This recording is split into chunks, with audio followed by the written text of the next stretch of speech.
आजकल सियासी लीडर तो झूठे होते हैं, लुटेरे होते हैं, बोलते कुछ हैं कौम के सामने और अंदर जाकर सौदा कुछ और करते हैं।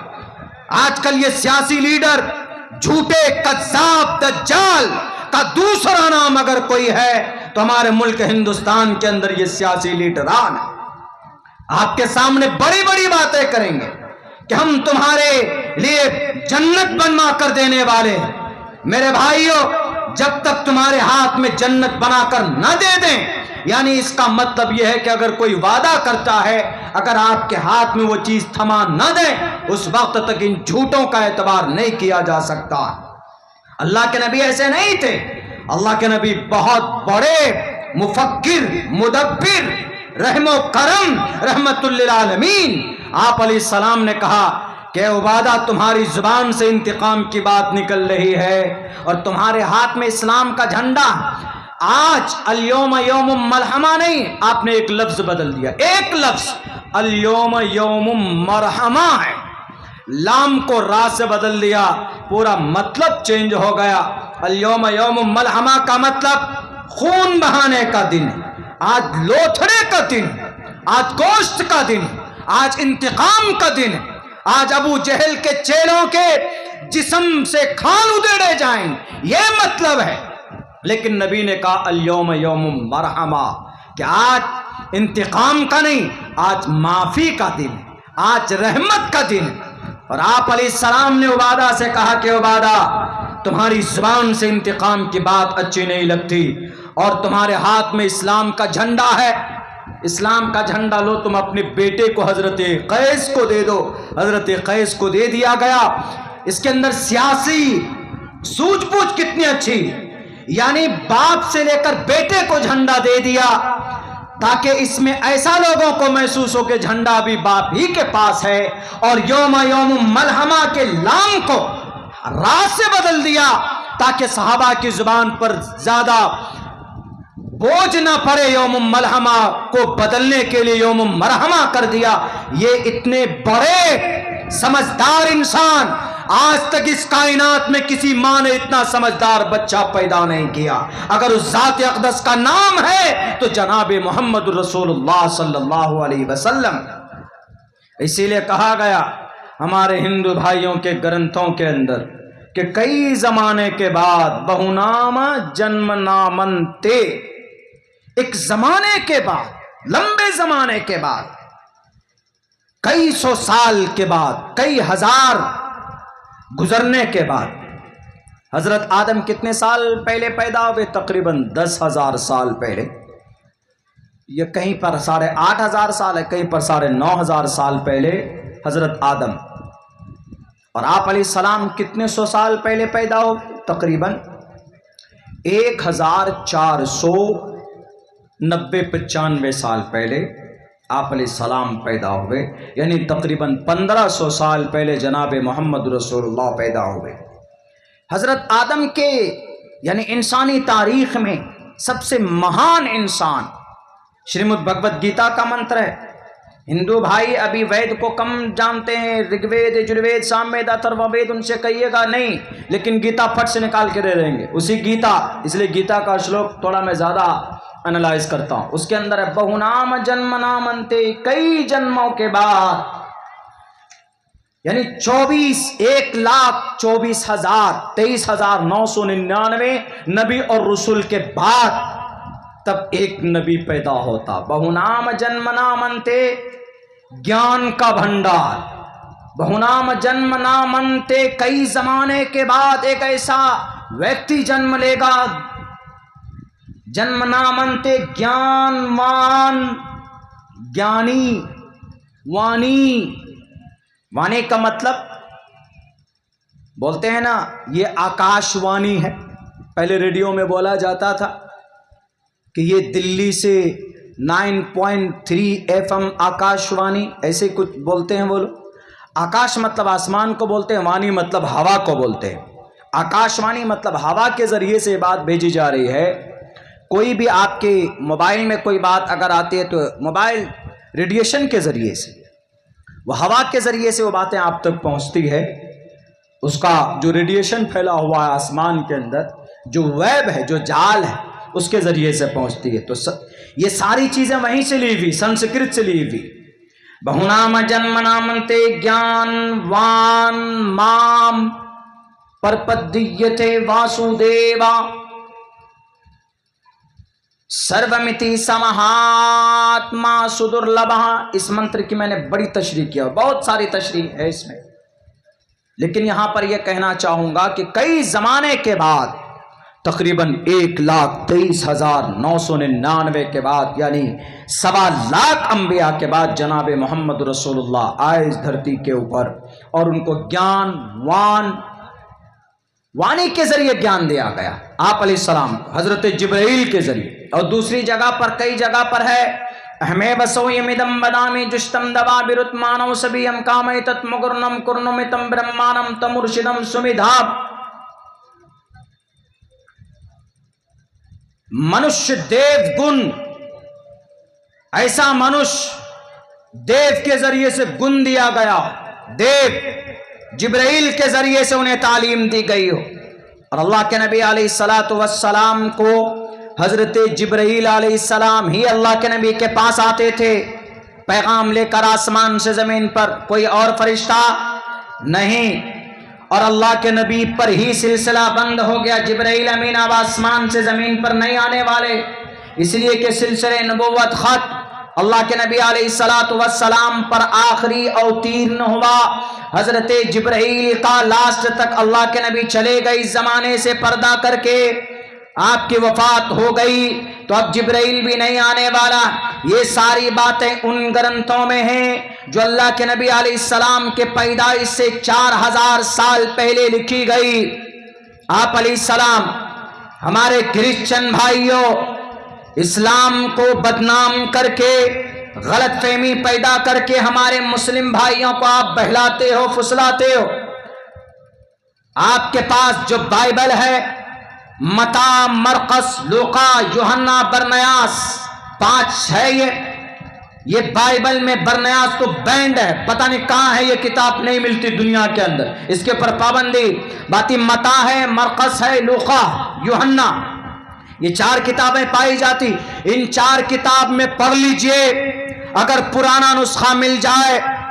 क्रिश्चियन धर्म में 3 बड़े फिरके, Catholic, Orthodox, Sultania. Catholic, Orthodox, Sultania.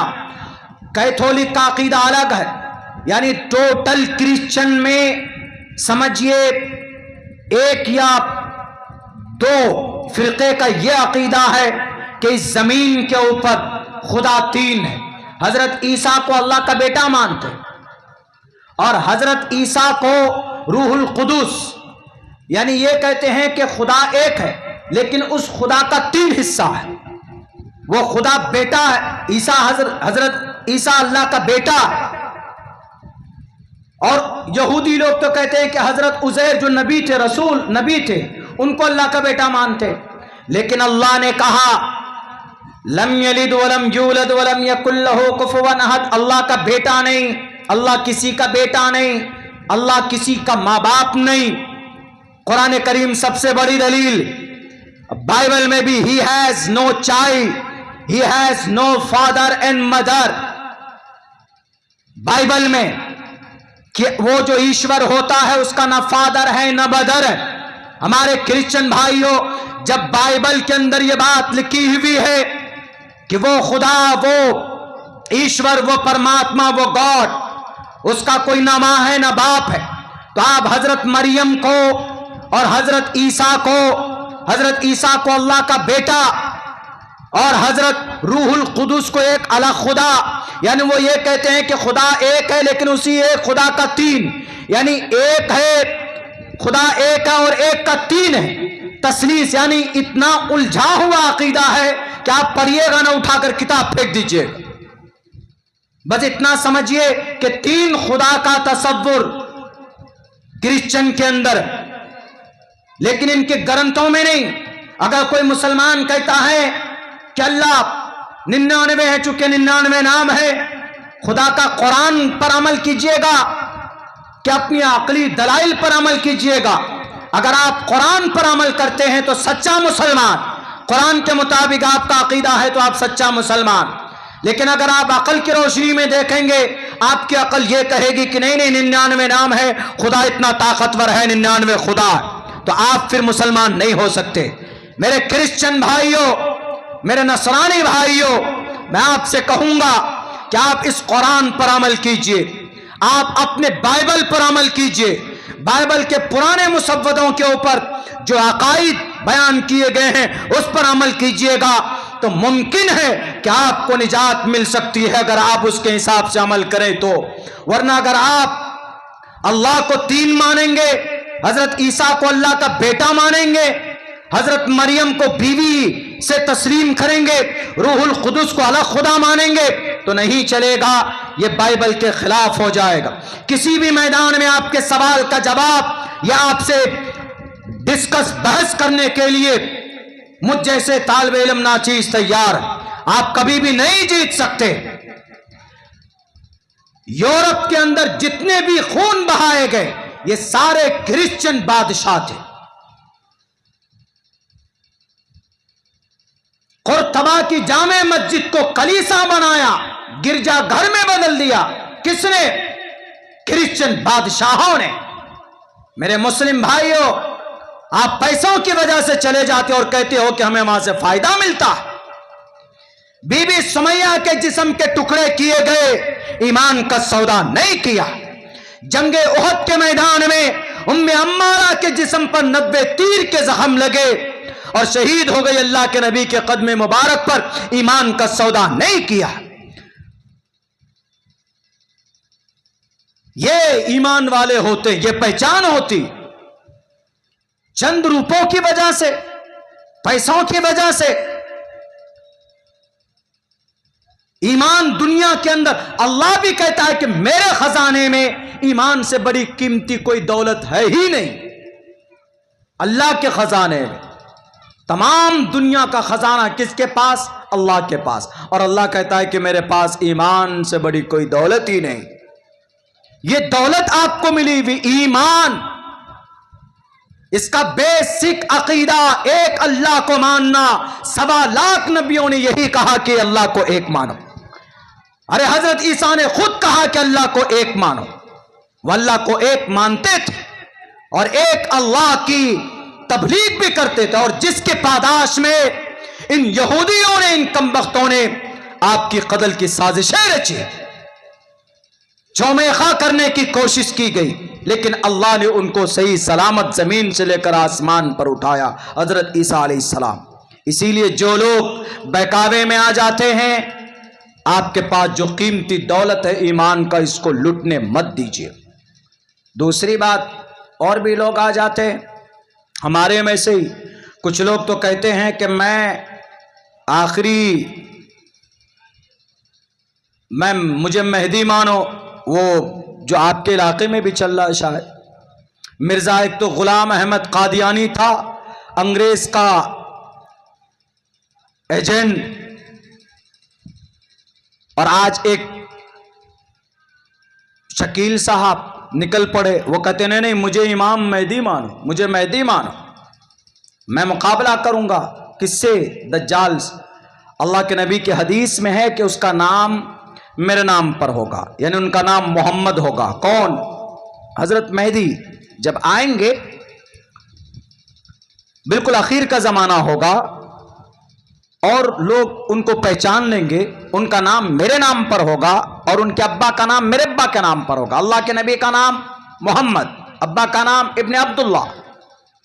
Hindu धर्म के ग्रंथों में भी संबल गराम गुख्य सबरा हमन सगहा तमन भवने विष्णु यश, विष्णु यश, अरबी में तर्जमा अब्दुल्ला, विष्णु यश। विष्णु यश के जरिए सोमवती के कोख से, यानी सोमवती मतलब आमिना के कोख से कौन पैदा होंगे? एश ईशा इमाम है मोहम्मद अलैहिस्सलाम पैदा होंगे। और अल्लाह के नबी फरमाते हैं कि जो मेहदी आने वाला है, ये जो शकील बिन हनीफ, ये झूठा, ये लुटेरा ईमान का है, दौलत का नहीं। ये जो बैठा है महाराष्ट्र में, औरंगाबाद में, तुम्हारे कलाइयों में, तुम्हारे दिमाग में दम है तो आओ शकील बिन हनीफ मैदान में निकलकर और दलाइल की रोशनी में बात करो।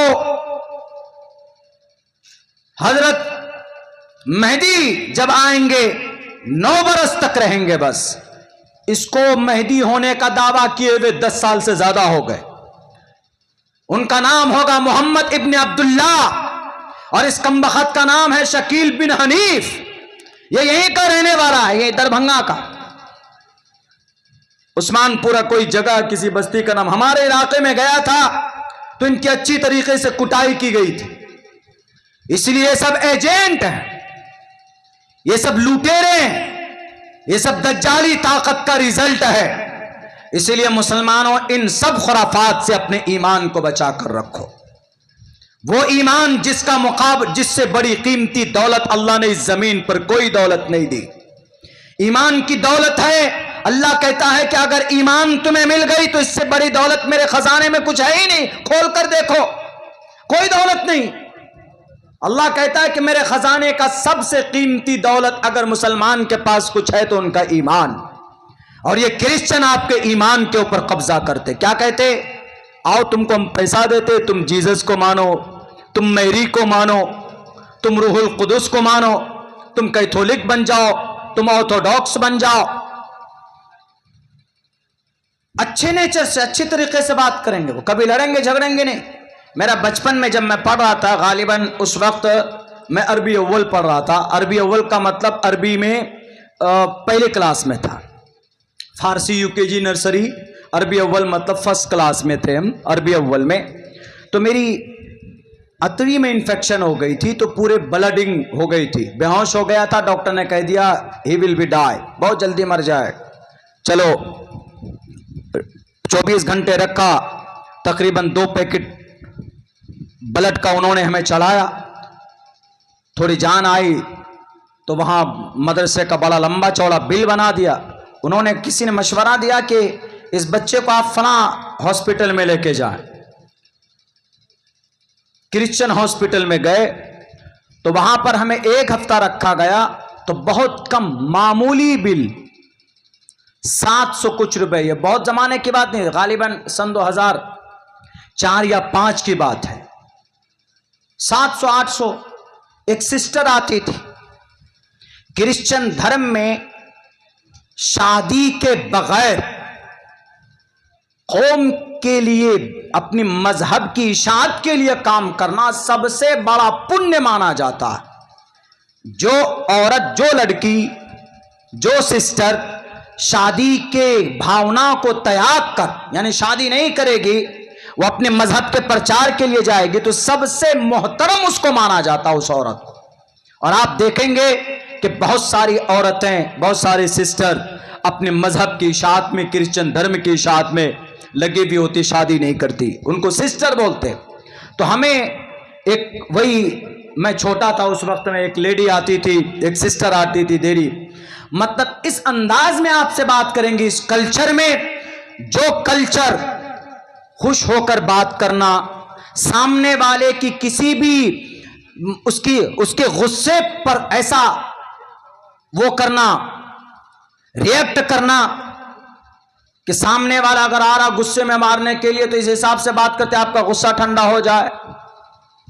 जो नेचर, जो तरीका जनाब मोहम्मद रसूलुल्लाह का मुकम्मल तौर पर उनको वो फॉलो करते हैं। आखिर में जाते हुए 700 रुपए का बिल बना के देते हैं, मौलाना लीजिए, ये आपके रूम का किराया, आपकी दवाई, मेडिसिन वगैरह सब इसी में। और फिर कुछ दिनों के बाद में जब राब्ता होता है कि आप फला फला जगह पे थे, अब वो क्रिश्चियनों का है, और क्रिश्चियन 2 चीज पर काम करते हैं, मेडिकल लाइन में, तालीम की दुनिया में। और हम मुसलमान सबसे ज्यादा योगी जी की अम्मा को काट के खाने की कोशिश करते। शादी में जाएंगे कि है बिरयानी, जाएंगे तो क्रिया बड़े का कि छोटे की बिरयानी, उसमें ज्यादा मेहनत करते। मछली देखो, जो पकड़ने वाला हमारे यहाँ तीर बोलते, तिरवा बोलते हैं, अरे सुबह को 1.5 किलो वाली जो बड़ी मछली वो ला के देना मुझे। बच्चा कहता अब्बा 5 तारीख को टीचर्स डे है, आज ही टीचर्स डे है, टीचर्स डे इस्लामी नुक्ते नज़र शरीयत में क्या मकाम है मैं नहीं बोलूँगा, मुफ्ती साहब लोग फतवा देंगे। टीचर्स डे है, उसके अंदर बच्चा कहता है कि ज़रा 100 रुपये दे दीजिए, टीचर को पेन खरीद के देना है खुशी में। नहीं, कोई ज़रूरत नहीं है। 1.5 किलो मछली का ऑर्डर करेगा, टीचर के सम्मान में बच्चा पेन के लिए पैसा मांगेगा तो नहीं है पैसा। यानी पढ़ाई के किसी भी काम में अगर बच्चा पैसा मांग ले, मकतब में हाफिज साहब कह दे कि जरा 300 रुपये भिजवा दीजिएगा, कुरान पढ़ाने का 300 रुपये लीजिएगा, 150 रुपये लीजिए, और 300 रुपये का योगी जी की अम्मा खरीद कर मार कर खरीद कर लाकर खा जाते। उत्तर प्रदेश में बड़ा खतरनाक कानून बना, पता आपको? जहां पर भी दिख गया किसी की थैली में योगी जी की अम्मा को काट कर लेकर जा रहे, वहीं पर थोड़े मैंने ऐसे लफ्ज में इसको वो किया है ताकि एक तो जल्दी समझ में ना आए, बाकी यह है कि अगर किसी के पास मिल जाए, दिख जाए, तो फौरन उसके हड्डी में गोली मारने का आदेश है। अरेस्ट वरेस्ट बाद में, बस देखा क्या है, अच्छा हमारे सीएम साहब की अम्मा को काट कर ला रहे हो, लाओ गोली मारते। ये है अपना बिहार, तो फिर भी अभी इस ताल्लुक से अल्हम्दुलिल्लाह बहुत अच्छा है, कोई दंगे फसादात नहीं, कोई ही बहुत ज़्यादा असबियत नहीं है। लेकिन कुछ पता नहीं कि सामने आने वाले दिनों के अंदर में क्या होगा। हम तो यही दुआ करते हैं कि हम लोग जिस मुल्क में बसते हैं उस मुल्क के अंदर, पूरे मुल्क के अंदर अमन हो, शांति हो, बस यही हम लोग दुआ करते हैं। बैरक है। तो मेरे भाइयों, मेरे मुसलमानों, अल्लाह तबारक व तआला ने आपको ईमान दिया और इसी ईमान की इस्लाह के लिए जनाब मोहम्मद रसूलुल्लाह सल्लल्लाहु अलैहि वसल्लम को आपके पास भेजा। चूँकि वक्त भी बहुत ज़्यादा हो चुका है, मैं अभी थोड़ी देर और बात करके अल्लाह के नबी की सीरत के ऊपर अपनी बात मुकम्मल करूँगा।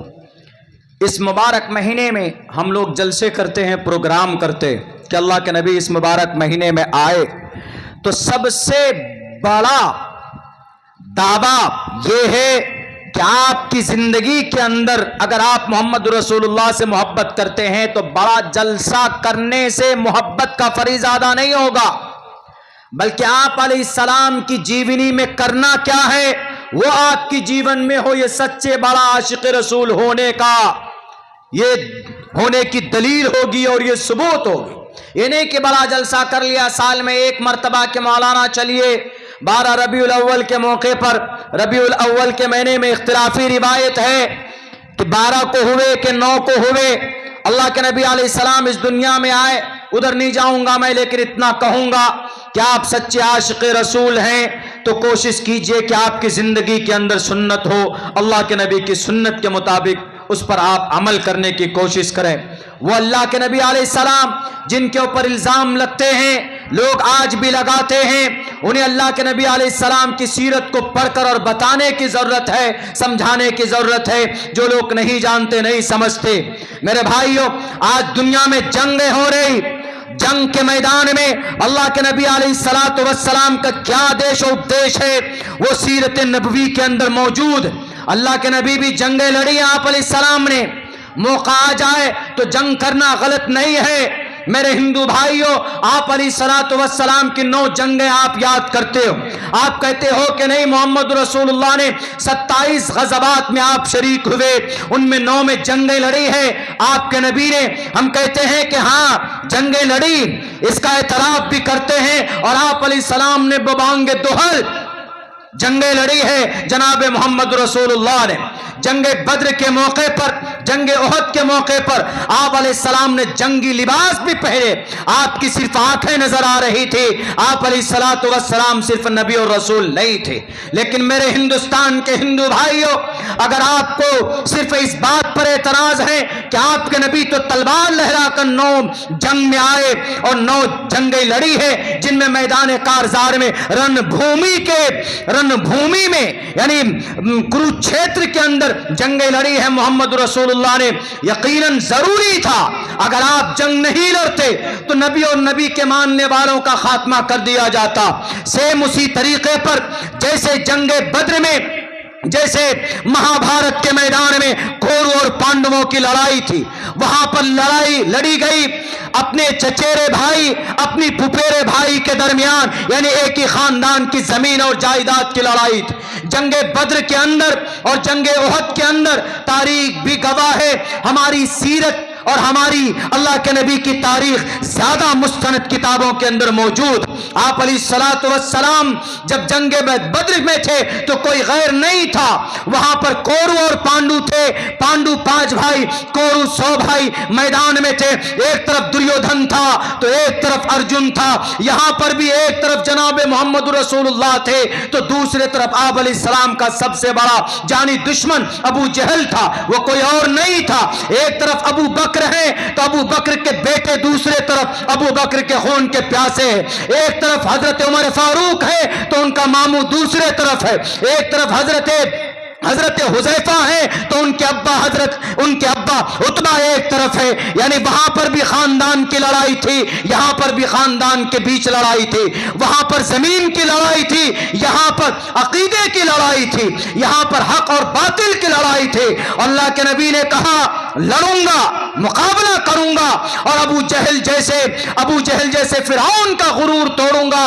और अल्लाह गवाह है कि उस जमीन के ऊपर इतना बड़ा इस उम्मत का फिरौन अबू जहल का खात्मा किसी बड़े सहाबी के हाथों नहीं, उम्र दराज सहाबी के हाथों नहीं। 2 मासूम बच्चे हजरत अब्दुर्रहमान इब्न औफ खड़े हैं, 2 बच्चा उनके दाएं और बाएं जानिब खड़े, एक की उम्र 13 साल, एक की उम्र 14 साल, हजरत मास और मुअव्विस। अब्दुर्रहमान इब्न औफ सोच रहे हैं ये दोनों बच्चे मेरे सामने आ गए, मैं इन बच्चों को संभालूंगा कि अबू जहल की तलवार का मुकाबला करूंगा। तो इन दोनों बच्चों ने उसी वक्त रणभूमि में कहा कि चचा आप अबू जहल को जानते?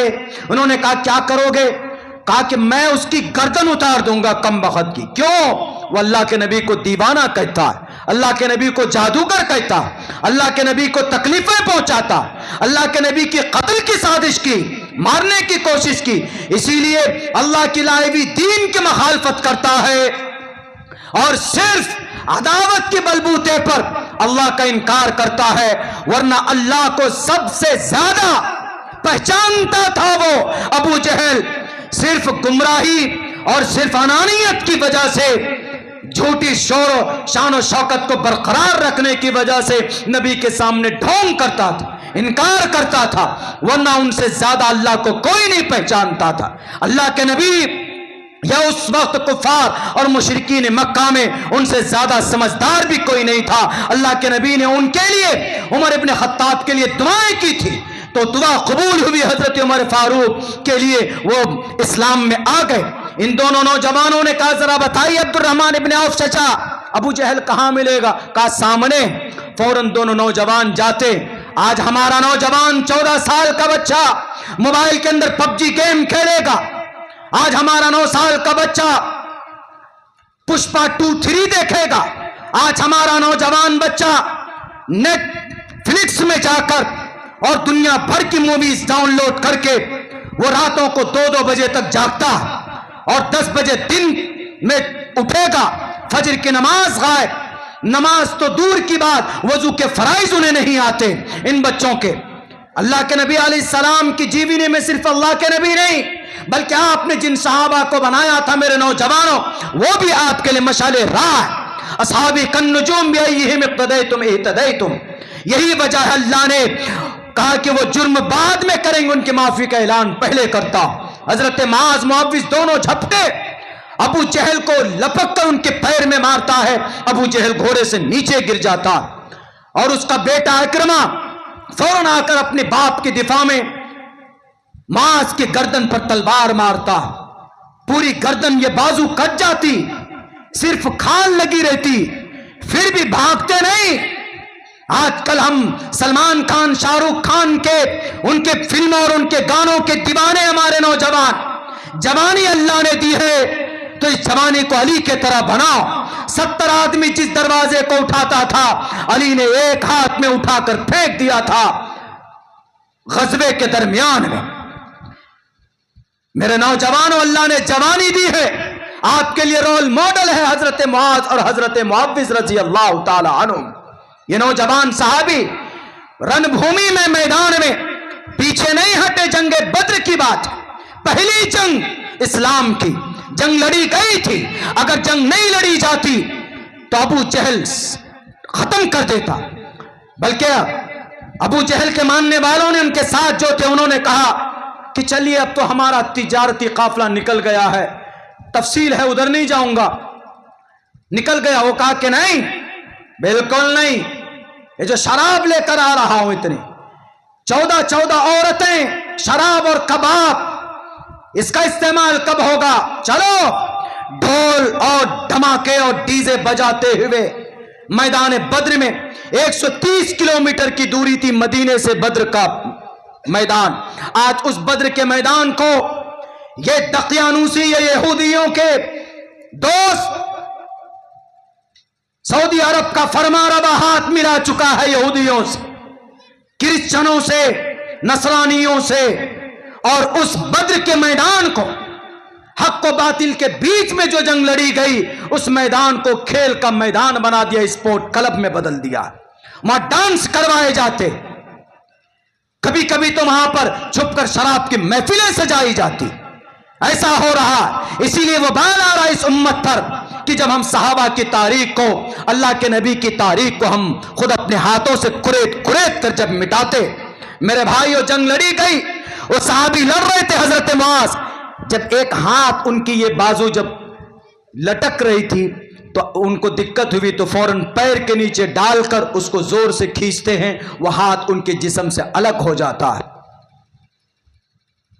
और वहां पर महाभारत के मैदान में भी मेरे हिंदू भाइयों, धर्म क्षेत्रे कुरुक्षेत्रे समवेता युत्सव माम का पांडवाचे किम कुरुवत संजय, श्रीमद् भगवत गीता का पहला मंत्र यही लफ्ज है।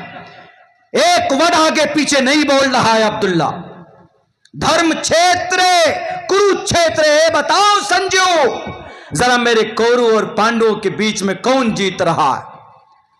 कौरव और पांडवों के गार्जियन धृतराष्ट्र कहता है, ए संजू बताओ जरा कौन जीत रहा? वो कहता है कि सर उस वक्त तो कुछ बोला, जहां पनाया कुछ बोला होगा, महाराजा कुछ बोला होगा, मैं तो सर अभी की जुबान में बोल रहा हूं। उन्होंने कहा होगा कि सर अर्जुन ने तो हथियार डाल दिया, क्योंकि खानदान के बीच की लड़ाई, अर्जुन ने हथियार डाल दिया तो अब लड़ेगा कौन? पांडवों में सबसे मजबूत अर्जुन थे। जैसे इस्लाम में उस वक्त उमर फारूक रजी अल्लाह ताला, हजरत हमजा रजी अल्लाह ताला, हजरत अली बहादुर, तलवार चलती थी।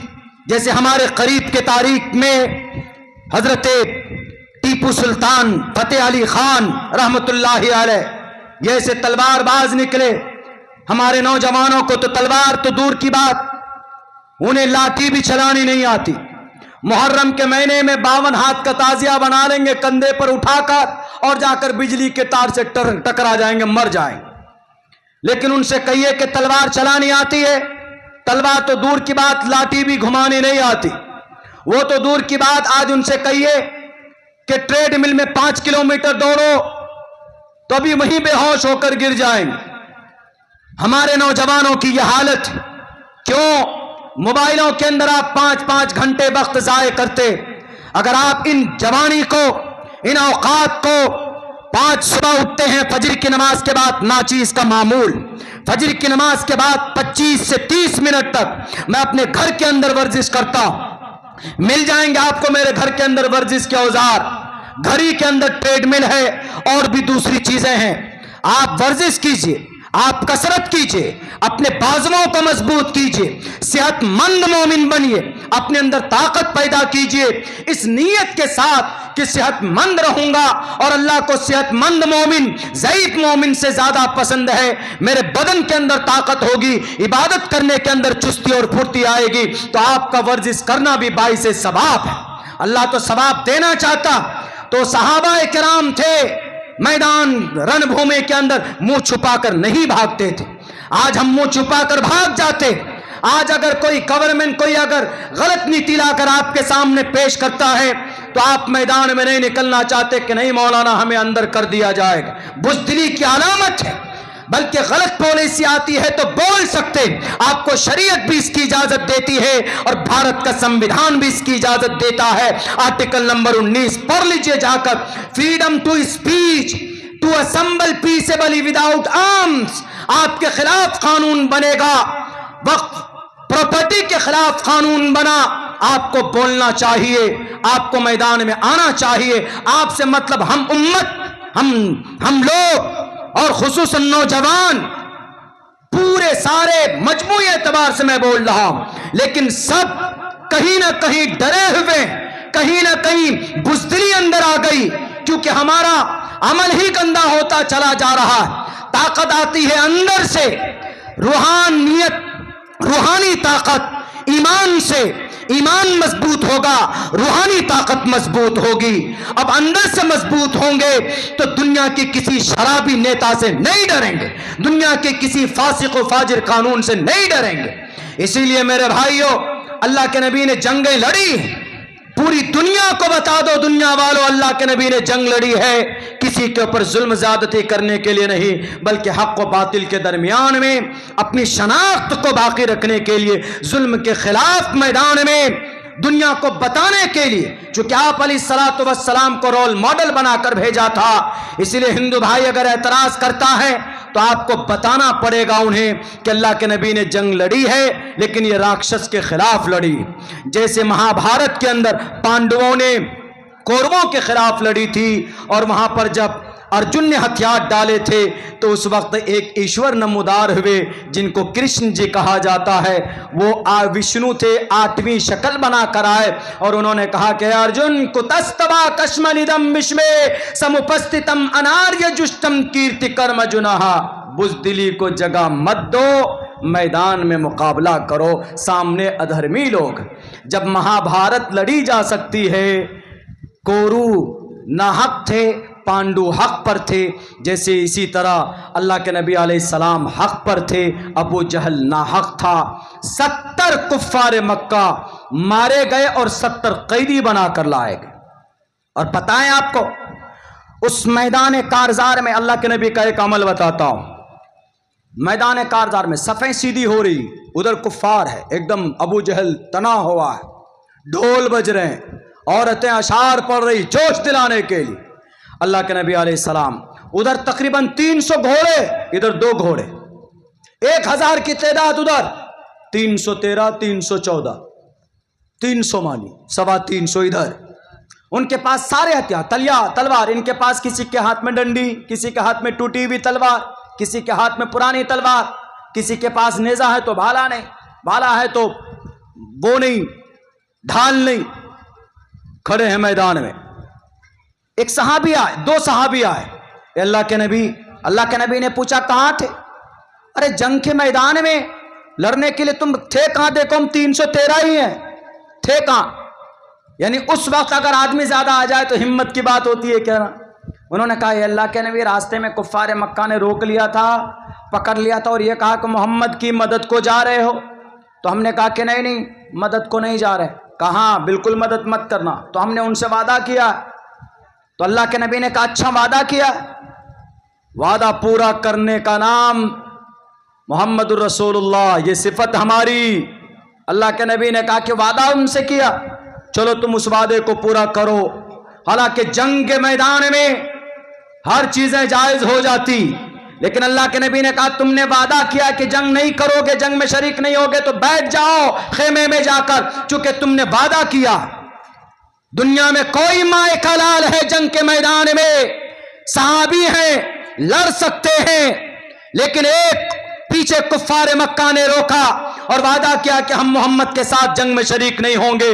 नबी ने कहा कि उस वादा को पूरा करो, इसका नाम है मोहम्मदुर रसूलुल्लाह सल्लल्लाहु अलैहि वसल्लम, इस जात का नाम। इसीलिए उनके पाक तरीन सिफात का तज़किरा पूरी दुनिया के अंदर।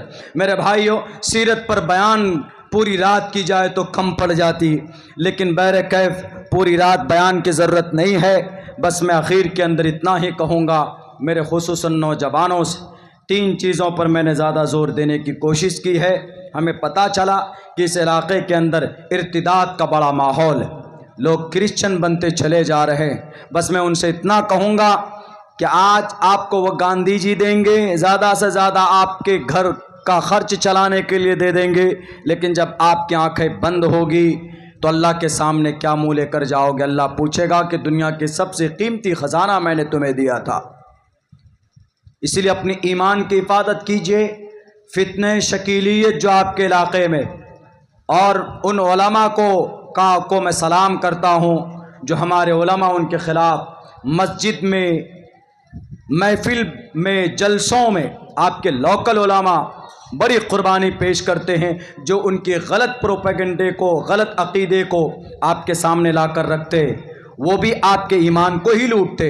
वो अंग्रेज़ों का पैदा किया हुआ, जब अंग्रेज़ आया था मुसलमानों से जंग नहीं जीत पा रहा, हर दिन मुसलमान सर पे कफन, हाथ में तलवार लेकर मैदान में आते थे। तो अंग्रेज़ों ने कहा कि ये ताकत कहाँ से आ रही इनके पास? कहा इनके पास ताकत कहाँ से आ रही? इनके पास कुरान है, मोहम्मद रसूलुल्लाह की जीवनी। कहा कि अच्छा एक काम करो, एक डुप्लीकेट नबी बनाओ। तो मिर्ज़ा ग़ुलाम अहमद कादियानी को खड़ा किया और उसने कहा कि मैं आखिरी नबी हूँ, मेरे पास अल्लाह की तरफ से वही आती। लोग बट गए।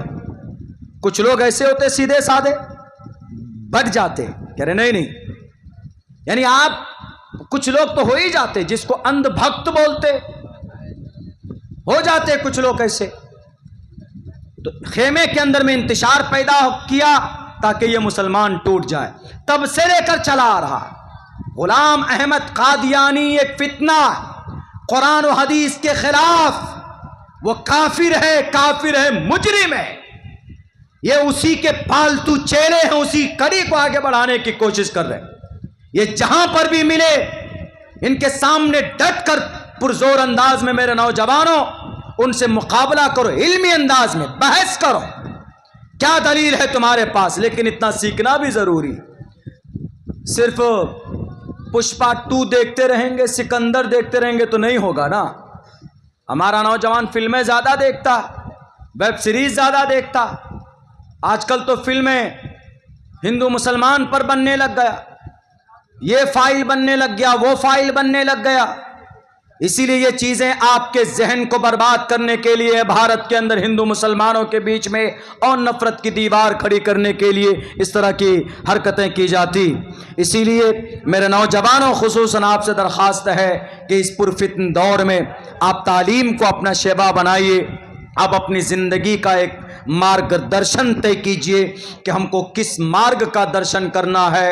आज तब जाकर इंशाअल्लाह इन तमाम शुरूर व फितन से आप ढंग से मुकाबला कर सकते हैं, आप उनके सामने डट कर खड़े हो सकते हैं। अल्लाह से मैं दुआ करता हूँ कि अल्लाह इस अराकीन जलसा कि जो भी जायज़ मकासद हैं, इन्होंने जिस जायज़ मकसद के लिए इस प्रोग्राम को किया है, इसका फैज़ आम हो, जारी हो, हर कोई इससे फ़ायदा इस्तिफ़ादा करें। बहुत